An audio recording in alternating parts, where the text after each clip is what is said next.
A gente muda de assunto com a decisão de suspender mais um processo do ex-presidente Lula. Ele acaba se tornando inocente de todas as acusações da Operação Lava Jato? Completamente, completamente. E ele paga os advogados com o fundo partidário. O fundo partidário do PT serve também para pagar os advogados. Não só dele, como os 3 tesoureiros do PT que estavam envolvidos na Lava Jato. Ou seja, a gente está pagando, né? A gente que está pagando essa conta também. Foi incluída essa semana uma espécie de operação judicial, concluída, né? Concluída uma espécie de operação judicial coordenada pelos ministros do STF, determinando a inocência do ex-presidente Lula.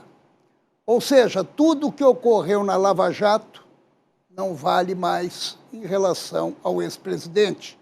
E, sendo assim, Lula tem condições jurídicas para disputar o cargo este ano, apesar de ter sido preso e condenado em 3 instâncias. O fato dos togados imperiais terem voltado atrás na prisão em 2ª instância, dando ao líder petista a liberdade das ruas, não era o suficiente para garanti-lo na disputa à presidência da República. Pois é, outras ações foram agilmente imprimidas, recuperando desta forma os direitos políticos em vitórias sucessivas na Justiça. O primeiro passo foi a suspeição do ex-juiz Sérgio Moro no caso do triplex do Guarujá, onde o processo acabou sendo prescrito. Empurra aqui, empurra ali, empurra lá e o tempo vai passando. Ou seja, as anulações impostas pelos dedicados magistrados do Poder Supremo permitiram que o ex-presidente não possua mais nenhuma condenação criminal em qualquer instância da justiça. Ele está inocente juridicamente. E tudo começou em março do ano passado com o ministro Edson Fachin, apoiador de Dilma Rousseff, anulando todos os processos contra Lula em Curitiba. Naquele momento, Lula ainda não alcançava o pódio da inocência. Apenas as acusações tinham sido transferidas para Brasília.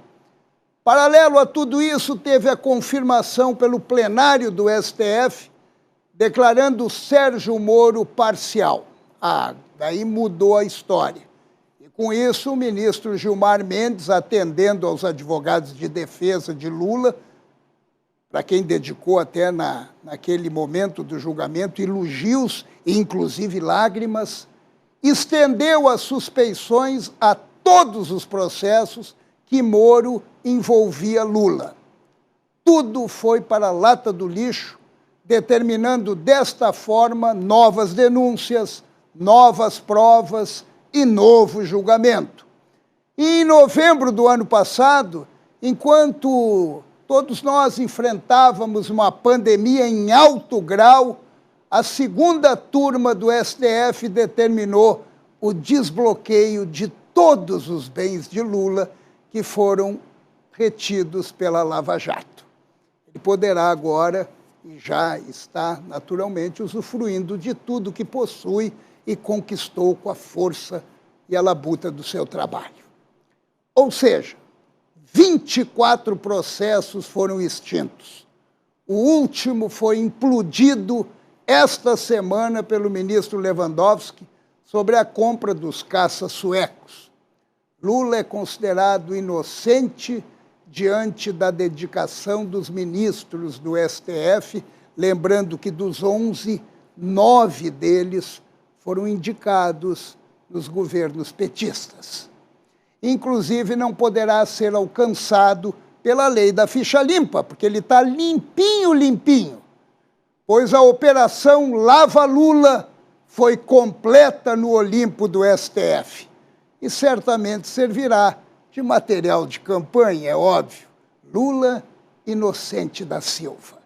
Fica difícil de entender diante da recuperação de bilhões de reais movidos pela corrupção, dinheiro esse recuperado pela Operação Lava Jato, que não existe para os dedicados ministros do STF que, de repente, não duvidem, acharão um meio de mandar devolver todo esse dinheiro desviado dos brasileiros aos inocentes da Silva.